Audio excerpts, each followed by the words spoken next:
우리나라 사람들은 이제 주식의 평균 회전율이 한 5개월 정도라고 그러거든요. 미국의 S&P 500을 보면은 1년 동안의 주식의 변화폭이 마이너스 50에서 플러스 30입니다. 그러면은 이 시장에 들어와서 플레이를 한다는 것입니다. 돈을 벌겠습니까? 못 벌겠습니까?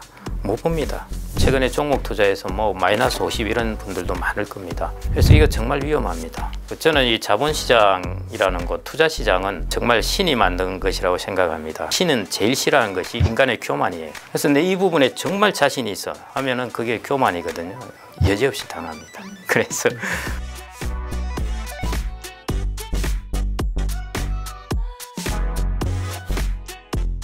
이제 뭐 부동산 투자가 늘 좀 전부였던 한국의 이제 노후가 주식도 많이들 이제 하시더라고요. 예. 주식 시장과 한국인들의 투자 형태에 대한 박사님의 의견을 좀 이야기해 주시자면요. 주식 부분이 사실은 우리나라 전체적으로 보면요, 재미있는 구조를 보이는데 미국하고 우리나라는 외국인들이 한 25% 전후의 주식의 지분을 갖고 있는 것이죠. 우리나라는 또 미국의 국채를 외환보유고에서 많이 사가지고 있습니다. 그리고 개인들은 채권을 갖고 있어요. 자, 우리나라는 기업이 부가가치를 내면 돈이 어디로 간다는 것입니까? 부가가치를 내서 이익을 내고 배당을 하게 되면은 그것이 25% 정도는 외국인으로 가게 되고 주식의 가격이 오른 부분도 가게 됩니다. 그러니까 미국은 그 대신 채권을 발행해 가지고 열심히 다른 나라의 외환보유고에 집어넣어요. 그러니까 미국은 시스템이 뭐냐면은 채권으로 조달해서 주식으로 운용을 하는 것입니다. 우리나라의 시스템은 뭐냐면은 이거는 극단적인데요. 한 비율을 들자면은 상대적으로 주식으로 조달해서 채권으로 운용을 하는 격입니다. 영미 국가는 이런 스타일이 전혀 아닙니다. 채권으로 조달해서 주식으로 운용을 하고 자본을 통해서 부를 불려나가는 시스템입니다. 근데 우리나라가 이제 점차 이쪽으로 조금 변화하고는 있는 것 같아요. 그런데 최근에 이제 금리가 한번 점프를 하면서 또 이제 조금 주춤하기는 할 것 같은데요. 여하튼 그럼에도 불구하고 장기적인 데이터를 보면은 제레미 시겔이 이제 만들어 놓은 데이터를 기준으로 하면요. 압도적으로 긴 기간으로 볼 때는 주식의 수익률이 높을 수밖에 없습니다. 그래서 이 방향은 저는 좋다고 보는데요. 다만 이제 접근하는 방식의 문제입니다. 우리나라 사람들은 이제 주식의 평균 회전율이 한 5개월 정도라고 그러거든요.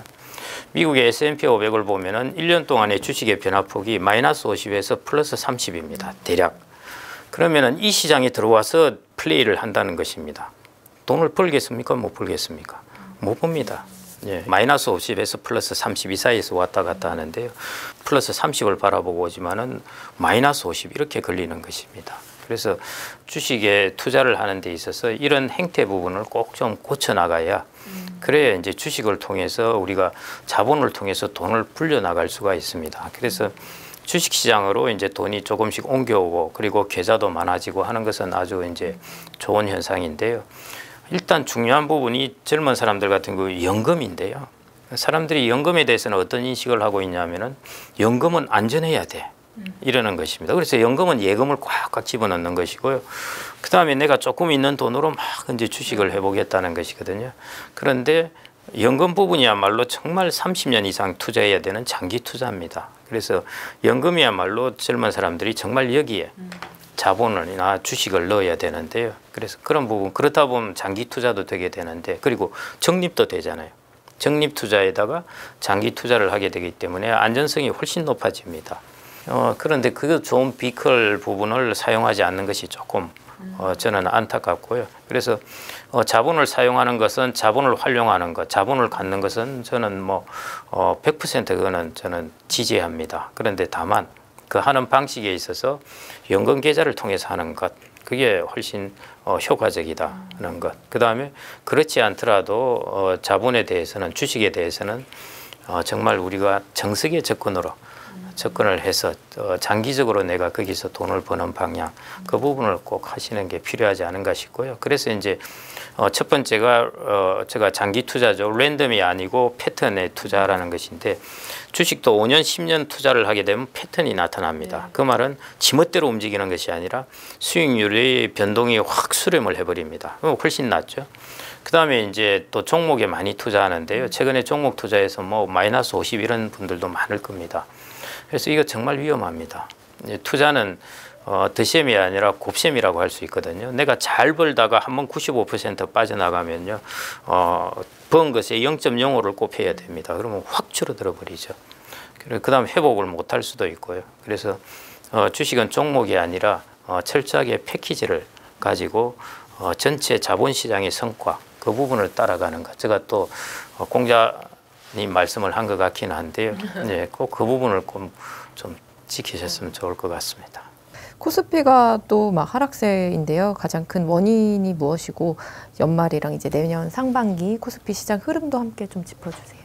단기적으로는 뭐 아시다시피 신용융자 이런 것이 쌓였다가 그 부분을 좀 틀어가는 과정 뭐 이런 것들을 좀 거치고 거기에다가 이제 충격이 약간씩 이스라엘 하마스 전쟁 뭐 물가 충격 이런 것들이 오면은 단기적으로 수급이 조금 이제 엉클어져서 그런 부분이 있을 수가 있습니다. 그래서 이제 또 주가도 조금 떨어졌고 악재도 있고 그랬는데요.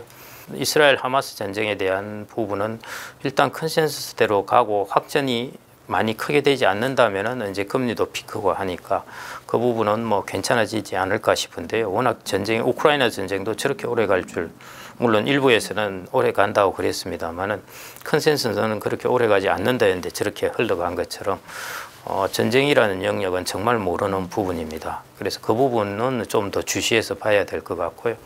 그것만 잘 해결이 된다면은 이제 금리 부분의 불확실성도 사라지고. 그래서 단기적으로는 그런 부분의 불확실성이 많이 해소되는 것입니다. 그 다음에 경기 후퇴에 대한 부분, 그거는 이제 올해 말이나 내년쯤 돼서 나타나게 되겠죠. 그 부분이 또 한번 내년 상반기에 주식시장에 이제 맞이해야 되는 과제가 아닌가 그렇게 생각이 됩니다. 상반기에 박사님 모시고 이야기 나눴을 때 2차 전지 얘기를 했던 기억이 납니다. 네. 2차 전지 ETF 그때 이야기 해주셨었고 이렇게 좀 우리나라는 특정 종목에 대한 좀 어떻게 보면 쏠림이 조금 있는데요. 이런 주식 투자에 대해서 조금 어떻게 보시는지. 주식시장은 외부의 충격으로부터 시작됩니다. 자기가 잘 분석해 놓은 거 물론 그게 중요하죠. 장기적으로는 중요한데요. 우리가 장기적으로 예를 들어 내가 10년 투자할 것 같아 하면은 펀더멘털을 분석하면 됩니다. 그런데 그럴 경우에도 마찬가지인데 주식시장의 랜덤이라는 뜻은 외부의 충격입니다. 외부의 어떤 뉴스들이 펑펑 터지는 것이죠. 미래에 일어날 충격은 모릅니다. 누구도. 그래서 어떤 특정 종목에 집중되어 있을 때 리스크는 아주 클 수밖에 없습니다. 특히 이제 시장의 수급에서 한참 가격이 올랐을 때 한번 꼭지를 잡아 놓으면은 이거 한번 회복하려면 한참 걸립니다. 그런 부분에 리스크도 있는 것이고요. 그러다 나중에 못 참아서 밑에 가격에 팔아버리면은 이제 그게 손실을 아예 실현해 버리는 것이죠. 그래서 저는 웬만하면은 개인들은 그냥 종목을 하지 말고 하여튼 주식시장에 아주 오랫동안 몸담고 계셨고 주식에 아주 정통한 분도 종목에 대해서는 되게 두려워하세요. 당해보면 압니다. 예, 그런 부분이 마이너스 90% 이렇게 당해보면 아는 거죠. 그래서 종목은 진짜 두렵습니다. 돈을 버는 사람들이 나와가지고 나 돈 벌었다고 막 하다 보니까 나도 벌 수 있을지 해서 나오는데요. 여러분들 지금 계좌에 종목들 한번 쭉 보십시오. 종목들이 과연 수익률이 어떠한가 하는 것이죠. 그리고 그 중에서도 종목 한두 개가 수익률이 아주 좋아가지고 나머지를 커버하고 겨우 돈을 벌으셨을 수도 있는데요. 만일 극단적으로 말해서 이 한두 개를 안 했다 그러면은 여러분들 종목 한 5개, 10개 투자한 것에서 뭐 왕창 손해를 볼 수도 있는 것이고요.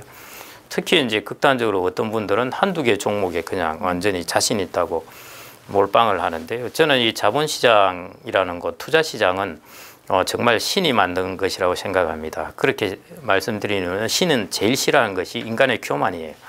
그리스 로마 신화에도 보면은 인간이 교만하기 시작하면은 신이 가서 공격을 합니다. 이 투자 시장에서는 교만하면은 맛이 갑니다. 그래서 내 이 부분에 정말 자신이 있어 하면은 그게 교만이거든요. 여지없이 당합니다. 그래서 패키지로 하는 것이 그나마 그게 거의 뭐 50년, 100년 이상 파이낸스를 계속 학자들이 연구를 했습니다. 연구한 결과입니다. 그 사람들이 숱한 데이터로 어마어마하게 머리 좋은 사람들이 연구를 해보니까 결국 패키지를 사라는 것이고요. 그 다음에 실제 투자를 해본 사람, 오렌 버핏도 패키지를 하라고 그랬지 않습니까? 아주 일부만 제외하고는. 그래서 꼭 그렇게 좀 투자를 하시라고 하고 싶습니다. 그래서 제일 극단적으로는 글로벌 배터리를 사시면은 그러면은 중국이 잘 되고 우리나라가 잘못되더라도 예, 이게 이제 중화가 된다는 것이죠. 앞서 이야기해 주신 것과 좀 중복되는 질문일 수 있을 것 같아요. 부동산이 우리나라가 지금 젊은 층들도 다 내 집 마련의 혈안인데요. 노후 준비에 부동산이 뭐 차지할 파이 어떻게 보실까요? 노후 준비에서 부동산이라기보다는 자기가 살 주택에 대한 부분은 뭐 어느 정도의 좀 여력이 있으면은 뭐 그거는 준비하는 것이 좋습니다. 사실은 선진국이나 어느 나라나 다 꿈이 자기 집입니다. 우리나라만 아니라 미국이나 이런 데도 보면은 집 마련하고 주택담보대출 다 갚으면 얼마나 기뻐합니까? 그래서 주택이라는 것은 꼭 투자 수단이 아니라 그 자기의 어떤 가정이나 자기의 삶의 제일 터입니다. 이 부분의 유틸리티도 생각을 하셔야 돼요.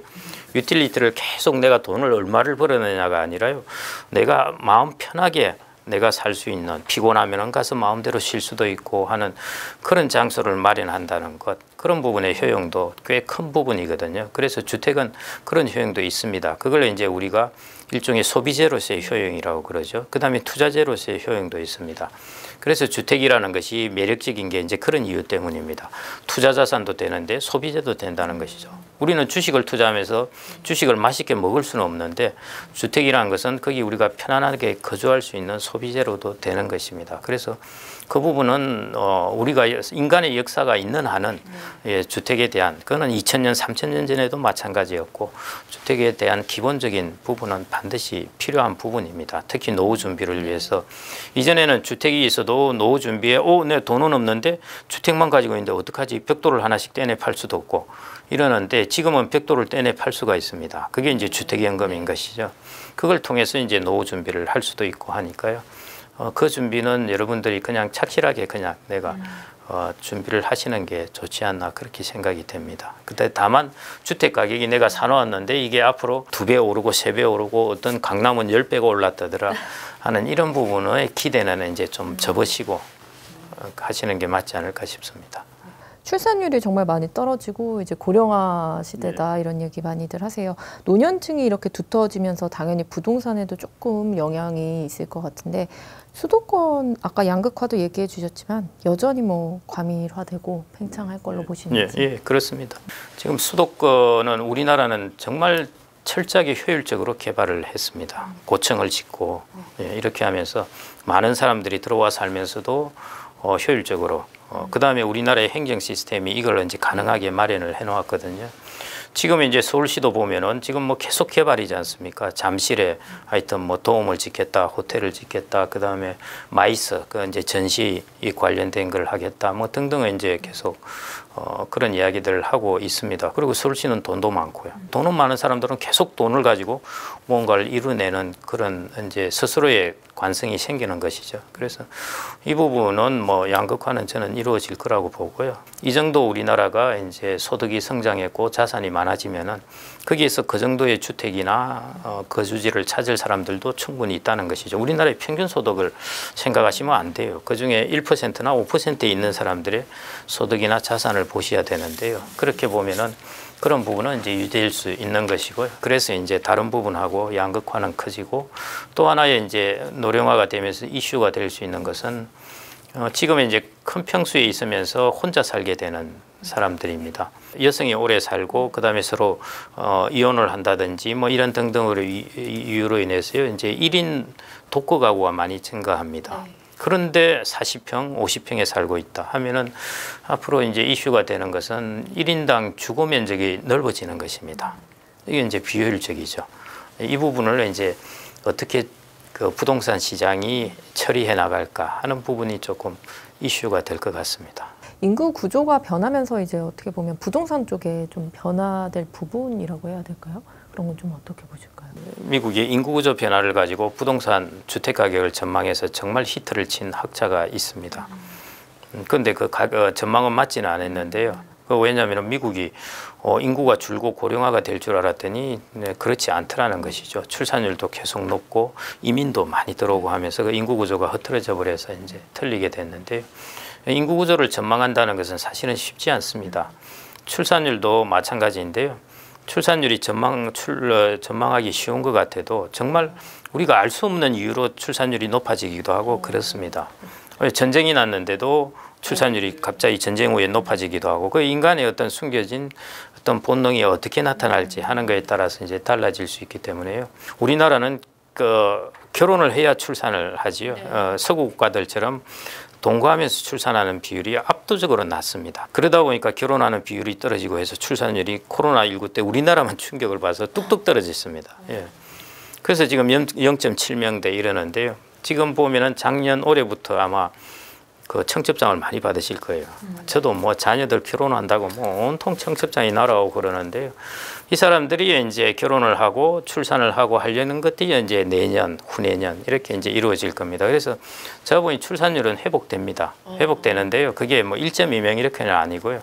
0.7명 수준은 이제 탈피하고 재정 축에 한 거를 보더라도 출산율이 대충 0.8, 0.9명 정도 이 정도로 이제 보고 있습니다. 뭐 그 정도까지 일단 회복되더라도 이제 다행이긴 한데요. 그 다음에는 이제 정책을 통해서 한 1.2명은 올려놓아야 되죠. 여하튼 이제 이게 그 노후 고령화가 되면서 인구 구조 관련된 것들이 주택 시장은 확실하게 영향을 줍니다. 그래서 주택 가격만 보시지 말고요. 이제 고령화가 주택 가격을 어떻게 만들까 이것만 보시는데요. 고령화라는 것이 주택의 패션을 어떻게 바꿀까 하는 것입니다. 예를 들어 주택을 한 채씩 더 가질까. 그 다음에 내가 살고 있는 것은 주택의 면적을 줄이고 그 다음에 다른 곳에 주택을 하나 더 가질까 하는 문제. 그 다음에 고령화가 되면은 도심에 있던 사람들이 근교로 나갈까 말까 하는 문제. 그 다음에 지금 내가 한 40평짜리, 50평짜리 집이 있는데 이런 것보다는 오히려 한 25평인데 잘 되어 있으면서 첨단 시설이 갖춰져 있는 것, 뭐 내 건강도 체크해 줄 수 있고 그런 쪽으로 분양을 한다면은 사람들이 그리로 이동을 하지 않을까 하는 것이죠.